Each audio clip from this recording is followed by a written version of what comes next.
How's everyone doing today? Did you see any good talks? Uh, how many of you have ever created a component? Yeah, if you haven't, then I don't know what to tell you. How many of you have created a component library? There's a few of you. How painful is it? So today, hopefully I can shed some insight to help you guys out. Maybe you're thinking about it. Maybe you've already done it. You want to learn some new tricks and tips on how to do that. So that's what we're going to talk about today. Why you would want to do this. What are some things that you want to think about before you start down this endeavor? What are some things that you want to try to avoid? Some naive mistakes that we can make? I personally made most of these myself, so it's first-hand encounters. And then how you can use some low-level utilities like the Angular CDK to help you out and not have to reinvent the wheel. First, a little bit about me. My name's McDaniel. I'm on the Angular Material team. I'm also an Angular panelist every Tuesday at 1 Central. We have a podcast and talk about everything Angular. You can follow me on GitHub and Twitter here. If you have questions and you don't have a chance to come up and talk to me in person, tweet at me. I'll more than be happy to kind of answer some of these questions that you might have. So first off, why would we want to build our own library? What is this going to give us? This is, quite a bit of work to start down that. The first thing is brand identity. Most organizations have their own brand, right? Whether you're at Google, and that's the Material brand, you're at Microsoft, that's the Metro thing, right? We don't want all our websites to look like Bootstrap. If you have a Bootstrap app, you can kind of customize it, but it starts to get difficult to make it really unique and represent your brand, right? Like we can swap out colors and it ends up being this like awkward Frankenstein of, different, Bootstrap things and then our things in there. And it can be difficult. And a lot of time you can spend just fighting it. To do, fix, hack. Creating your component library, you can, I don't know if you've ever tried to, use some component and you wanted it to do this one little thing and you just couldn't get it to do it. And you spent days, maybe. I'm guilty of this. I just wanted to get it to work right. I spent literally a day one time just trying to get this like select box to do what I wanted to. And about a year later, I actually wrote my own select box, and it took me about a day as well. And now it does everything I want, right? So you can kind of prevent this hackery long term. And implementing these, things like hacks, right? Like maybe, I wanted to do this one specific thing, and then you're using some internal APIs, and then like every version, right? It's going to end up costing you, right? You're going to have to, every new version that comes out, you're going to have to like go and check. And it's not just the public APIs that you're probably going to be using, it's the internal APIs as well. And so it's really going to end up costing you in the long run, and it's going to set you back every time because maybe you need a bug fix, but they changed all the internal APIs that you're using. So it can be, pretty troubling. I actually know this really large company. I guarantee you every one of you have heard of them. I'm not going to say their names, though. They came up to me, and they're like, we use Angular Material. We love Angular Material. But how do we make Angular Material look like our brand? And they're like, we overwrote all the CSS styles. We don't want material. We don't want the little label. We don't want the effect on the buttons, right? And those things are really hard to do. Like, I don't know if you've ever tried to implement a button ripple, but it's pretty complicated. There's a lot of like JavaScript and CSS that goes into that. And they were overriding all that out. And they're like, every time you guys release something new, like we have to spend days, just trying to minor upgrades. I'm like, guys, stop. Like, I understand like the reason, and their reasoning was, Material is like battle tested, right? It's used in, all of Google, across the world, and, there's really great tests and things like that. But I'm sitting here saying, so you're telling me that you're overriding it, and the reason that you want to use it is because of all these tests and battle tested. Doesn't really make sense to me, but maybe. So some of the recommendations I presented to them will follow up at the end here. This is real code that I wrote last week. Like, seriously. Here I have a data table, and I'm trying to make the data table go down to the page that I want it to do. The data table actually doesn't expose an API for this, so I basically was reading through the source. Luckily, they didn't make this method private, so I could use it, and I was able to get what I wanted to do. But now if they were to change that, right, like I'm totally screwed, right? And they're not going to put that in release notes. Luckily, if it's open source, which that project was, make sure to make a pull request back, and hopefully it'll get accepted. Fortunately for me, that project is actually my project. That was in GX data table. I haven't made a pull request yet, but I've been busy for the past couple weeks. So, but make a pull request back. Other people, if you're getting this and you want to do this, most likely other people are going to be running into it. But that can be large organizations. There are a lot of companies like Angular Material, right? We have a very specific directive that we go under, the way things are tested and written and all these things. And sometimes like your thoughts and ideas might not kind of align with ours. And so at that point, you have to end up making a fork.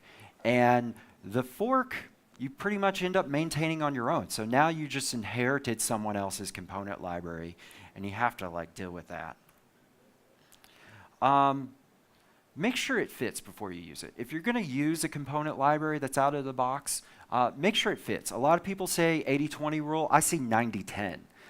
If it doesn't do 90% of what you want it to do, you're more than likely going to spend that 10% in, you'll probably lose your hair like I did, and it's going to be a lot more work than it's worth.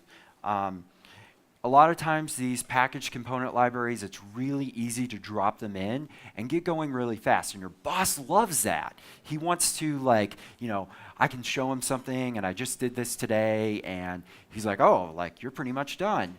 And then he's like, except I want this one thing to do like this. And you're like, that's not the way it works. He's like, tough. Figure it out. I don't know if any of you have had that, but yeah. So how do we get started?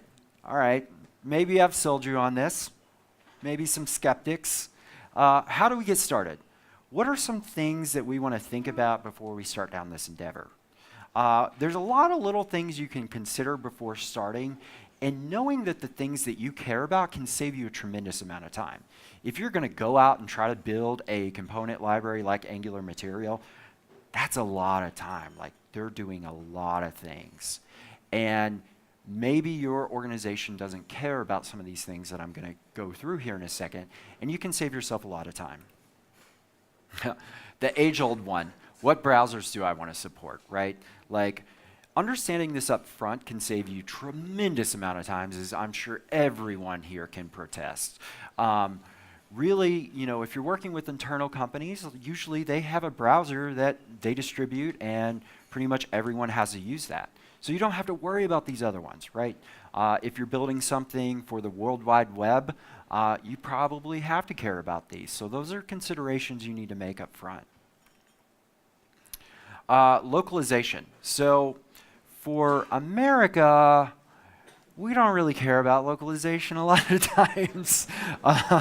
It's English, but in this country, it's a very diverse country, and lots of cultures and different languages, so you probably care about localization.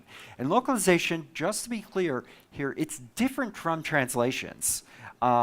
or no, localization is translations. Internationalization is, the actual formatting of things. So when you're doing localizations, you need tools that, whether it's authors that are actually writing your localizations for you, or you're doing it because you know like 5 languages. Unlike me, I feel like I know -1 language. um, and and then you also need some way to get this into your build. And Angular actually has great tooling for localization. They have some really clever stuff that will actually like build your component or build your library or build your app and automatically like detect the strings and automatically swap them out for you. So it's really cool. Also, Google Translate is not your friend. I don't know. One time my boss came to me and he was like, yeah, we need to add Spanish, localization. I'm like, oh, that's easy. Google Translate, copy paste for the win. And then some Spanish people started reading that and they're like, this doesn't make sense. So, you need to make sure that you have the right staff in place to even accommodate that. And there are some languages, I'm sure you guys are all aware of this, like German, that can have very large words. They can have very large words. And so after each translation, you need to go and you need to actually like check, like, is this in English it might be fine, but in German, like it's spilling over the page, right? So there's things like that you need to make sure account for. Internationalization. Now let me tell you, it took me about 3 minutes to write this backwards like this. Internationalization. We're talking about numbers, dollars, dates, and things like that. A lot of the libraries that we're using today, Angular specifically, has all this stuff built in. So you don't really have to worry about it. You can use a number pipe. You're probably using something like Moment.js to do your date formatting. It's got all these things built in. So it's not really something to think about. What is something to think about is right to left. This can cause you a lot of pain up front, or a lot of pain down the road if you don't think about it up front. Left to right is basically, in Arabic languages, they read from a different direction, and your content needs to flow in that other direction. So, if I've got a grid, I've got to resort my grid to be the other way. And CSS is starting to make this easier, but it is still something that is very difficult to do. Along with this, like adding different regions for all these different internationalizations can also bloat your build. So you need to make sure that you have good build tools so that you're only lazy loading in the local internationalizations that you care about. Accessibility. We just heard a great talk on accessibility. Building, and I won't go into this because she did such an awesome job, but building for accessibility is a lot more than putting alt tags on images. I think I'm guilty of that as well. It's area labels, it's focus management, it's content flow. So if that's something that you care about, these are things you need to think about. Age-old one, desktop versus touch, mobile versus desktop. We care about whether it's a mouse or a touch event. A lot of times, do you care about that? If you're building an internal application, you might not care, right? Like everyone might be using desktop's app. So don't put in some CSS, like fancy Flexbox CSS grid system for responsiveness if no one's ever going to use it. There's a lot of low-level utilities that can also save you a lot of time. Hammer.js is a utility that Angular Material actually has a dependency on. It's the only dependency that handles touch events, and it consolidates them and normalizes them across browsers very well. Packaging. In my opinion, this is probably the hardest one. Packaging is tough. You have to make, and these days, like tree shaking is all the buzz, right? Like my app is tree shakeable, yay! So you need to make sure to, create and structure your component libraries where, if I want a button, then I only want to be able to import that button. I don't want to have to import my entire component library, because maybe you developed a component library for your organization, right? And it's used across multiple different teams, right? And maybe one team uses buttons and menus and the other uses dates and selects. And you don't want to have all those in one thing. So making everything tree shakeable, optimizing it for the different build targets, ES5, ES6, UMD, et cetera, and then types for TypeScript. If you're using Angular, you need to make sure, we rely heavily on TypeScript. You need to make sure your types are there as well. Organizing your application or organizing your component library to make things modular and easy to package can be really, if you start with it, can be pretty easy, right? So this is a real-world application. And here I've got my app, and I've got the various different pages that I have, and then I have the shared components library. And here I have badge, button, cards, checkbox, date, time. Each one of those are their own module. They can operate independently. And that makes packaging these very easy. All I've got to do is drop in a simple script that will include, introduce a different entry target for my application, and there we go. Unit testing, accessibility, screenshot diffs, end-to-end tests. These are all things you need to think about as well. Axe is great for accessibility testing, and end-to-end testing. I highly recommend Cypress. If you guys don't know what Cypress is, it's an end-to-end tool that is really awesome. The guys at the team really thought through everything. They made it very modern. Here you can see I've got this page here, and I've got this active debugger here. I can, it's actually this timeline view where I can change different things. And so Cypress, it's a completely open source project as well.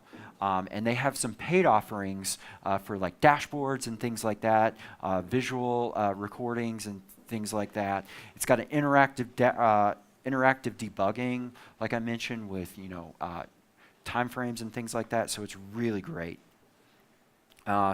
She was just talking about accessibility testing. Here we've got, we run a basic, test here. You can see, I've got this alt tag. It's not defined. It's, marked as critical. Documentation, right? How many of you like documentation, writing docs? But you probably hate answering 1,000 questions more, right? So you can save yourself a lot of time by doing good documentation right from the start. You don't have to answer 1,000 questions. Someone asks you a question, you point them a link to the doc, and then they feel stupid because they didn't see it. API documentation, there's a lot of great tools out there. TypeDoc is one. It does TypeScript documentation. Another great one that kind of builds on that is Compodoc, which does Angular component documentation and module documentation. It's really pretty too. For end user docs and getting started docs, there's this great free tool for open source called Gitbook. You can write your docs in Markdown. Authors, they've actually got an Electron app that authors can use, commit straight to your Git repo. And they've got automatic builds and things like that, just as if you were going to handle it in your CI yourself. Another thing that I cannot stress enough is creating good demos for your application or for your component library, right? Each little, demo or each little component needs a set of scenarios to, basically show off that. There's this tool called Storybook, and I'm a huge fan of it. You can basically author, here I've got a button scenario, I've got a bunch of different buttons here, and I can basically author these, they kind of look like unit tests, but they're basically demonstrations, and now anyone that's wanting to learn more about my component library, what are the things that it can do, they can use Storybook and write these, and it can really help educate users. The Storybook has a ton of plugins that you can, this knobs one is one, for example, that you can integrate with it, and I can actually change the items that are in this select with this input right here. So you can really push your components. It's great for demonstrations, but also sandbox developing. As you're developing components, putting them in this and developing them in this isolation helps you keep them decoupled. I mentioned it looked a lot like unit tests, so here's an example of a button test. I just tell it a story. This is a basic one. Here's the template I give it, and here's the module I want to give it. And this will basically create a different button. Now, what I would do is I would create multiple different stories, as they call them, with all these different colors and scenarios, and make those individual ones. That's a lot of stuff.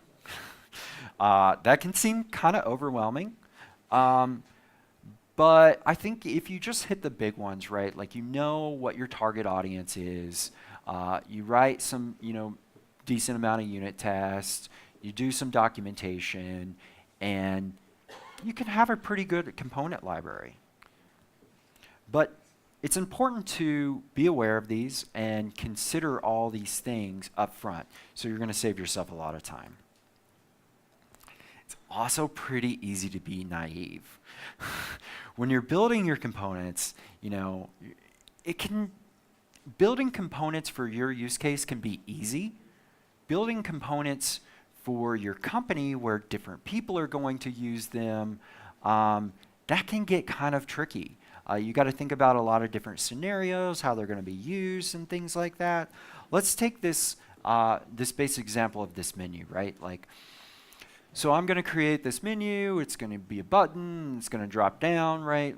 We would probably, position this absolute, and it would, be a child of that, and it would just position itself great. That works fine and dandy until, the container has overflow hidden on it. Now now my menu's clipped, or the button is at the very end of the page, right? Now my menu flies off the page. And so building these things like these menus, these drop downs, tooltips, popovers, you want to position them relative to the anchor element. And that can actually be pretty tricky to do. And what I'm going to show you here in a couple slides is how Angular CDK actually helps you do some of this. I briefly talked on collision detection on that previous slide. It's basically making sure your overflow is not clipping everything, and your position strategies, right? If I'm going to position it somewhere, obviously most of the time we want it to be bottom left, but what happens if bottom left is clipping over? Do I want it to be top right? What are your fallback position strategies? A lot can happen when we're building components. We typically build them, and then we get this bug a week later. I open this dialog, and the user scroll down to the page, and the dialog's still open, but half the page is shown, and it's just this awkward scenario. How do we what do we want to do when the user scrolls, and how do our components need to react, right? If it's a notification, you probably want it to stay in the bottom right. If it's a dialog, you probably want it to block the scroll and things like that. And what should it be doing? Browsers are getting faster and faster, and we have new technologies out there, like React has with Virtual DOM, where we don't have to think about updating our DOM 24/7, right? But Virtual DOM is only worrying about the things that are actually on the page, right? So if we have 100,000 rows in a table, that is going to make your browser crash. The browsers are getting faster and faster, but they still can't handle tons of DOM. So you need to think about virtualizing the items that you're going to display, and virtual scrolling and things like that are strategies that you can get used to that. And you need to apply those things in anywhere that you can have, a large, I would say more than 500 items in a list, right? Like selects, tables, lists, etc. So, done a lot of talking about the things that you need to think about the things that we can, overlook. Let's talk about the Angular CDK and how that helps us solve these problems. The Angular CDK it stands for Component Developer Kit. It was built by the Angular Material team. As we're building all these different components, we're seeing those things that I mentioned earlier, and we are, starting to recognize like these are common patterns, right? So what we did was we extracted all those into what we call the CDK, and those are available, and they're the building blocks of Angular Material. And a lot of people, if they're coming to me, they're like, Angular Material is awesome, but I don't like how it looks. The CDK is where we point people. Start using the CDK. You can get 0 to 45 miles an hour pretty quickly, and then you can take it the rest of the way. So let's discuss how we can, what are some of the things it does. Angular can be tricky. Multi-platform, we support web, native script, on the server, with Node and, .NET even, and things like that. So Angular can be tricky, and it's built for multiple different frameworks. And when you're building for multiple different frameworks, you don't always have a window object. You don't always have a body tag, right? So the material, or the CDK actually can help you accommodate for scenarios where you just want to put something in the body. You just want to append it to the body. And we'll talk about the portal that actually does that itself. Another challenge with appending things to the body and things like that is AOT. AOT is ahead of time compilation. Basically, it will trace all your elements, and if you're creating elements or components dynamically, like dialogues, I want to show a new dialogue, I probably got some component I'm initializing it with, it's going to be pretty much a dynamic component. So the CDK also helps you deal with inserting these items into the body and dealing with dynamic components. And we call this the portal. The portal will help you basically insert items into the root of your application, the root component. And it works within the bounds that I mentioned earlier with how Angular doesn't have a root and how AOT can be tricky. And this is really helpful. One of the reasons that we want to use the portal is so we can avoid that overflow case that I talked about earlier, where I have something and I want to position it relative, but I don't want it to clip. So there's two different types of portals. There's the template portal that accepts a template reference and will inject that into a portal container. And then there's a component portal that accepts a component class and will dynamically create the component and inject it into the portal container. In this example, this is a template portal. Over here I've got a button and I've got an ng template. I say template reference is my link here. Over here on click, I say overlay.create. I say template portal, create new template portal, this.length, give it the view controller. I can also pass it some context here, and it's automatically going to create this. It basically creates templates as their own component and inject that into the body for me. This is a component portal where very similar to what we were doing earlier, except instead of it being a template reference, I have Panda component here, and I say component portal, pass the Panda component.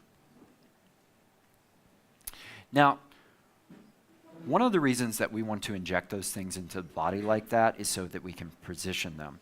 The CDK overlay package allows you to take those things that we just injected and actually position them with a couple different strategies. They kind of tie each other together. There's the global position, which positions the overlay globally. This is typically used for things like dialogues, notifications, etc. And then we have the connected position, and this positions your overlay relative to a anchor element, and it's typically used for tooltips and things like that. So this basically will create an overlay component and center it horizontally and vertically. This one will create a connected one. I pass it the strategy, how I want to position it, and tell it that this is the container. I'm going to skip that. Another thing that we have is overlay scrolling. The overlay I talked about earlier, where we have different scroll strategies in place.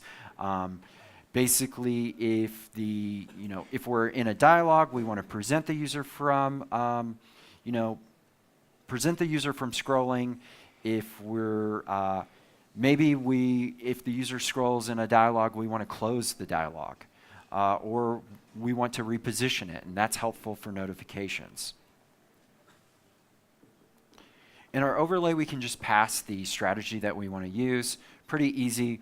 Right when we create it, we just say which strategy here. Now, another thing that the CDK has is breakpoint observables. Most people handle breakpoints with CSS, but that can be pretty tricky. When you have really dynamic components that you kind of want to, dynamically create those, you don't want to have the penalty of putting them on the page before you actually need them. Maybe I'm in a mobile and I never want to see this menu thing. The CDK's observable breakpoint allows you to create observables on different breakpoints and programmatically switch out your entire page. So this is a side nav where I'm saying I want to observe on the handset breakpoint here, and then if the handset breakpoint is hit, I want to show a menu over here. If it's not hit, otherwise don't show it. One last thing I want to talk about is the CDK's accessibility. This handles with assistive announcements and focus management. One thing that is pretty tricky to do is when I click a button and I open a dialog, I want to focus the first thing in that dialog. And then when I close that dialog, I want to restore the focus back to the button. And this is what the accessibility focus trap actually does. So you can see I've got a dialog here. I set a region, and it's going to focus it. When it closes, it's going to actually restore the focus for me. There's a lot more, and there's a lot more coming. I was only able to talk about some of this. We have content observers where when new items are put in in your HTML, we can actually observe that and react to that. Scroll observers, bidirectionality, things like drag and drop and virtual scrolling are on the way as well. So component libraries are hard, but they can be a lot of fun. Hopefully I haven't scared you away from making your own. If you know some of these things up front and you know about these tools, you can save yourself a lot of time and build really quality things. Thanks, everyone.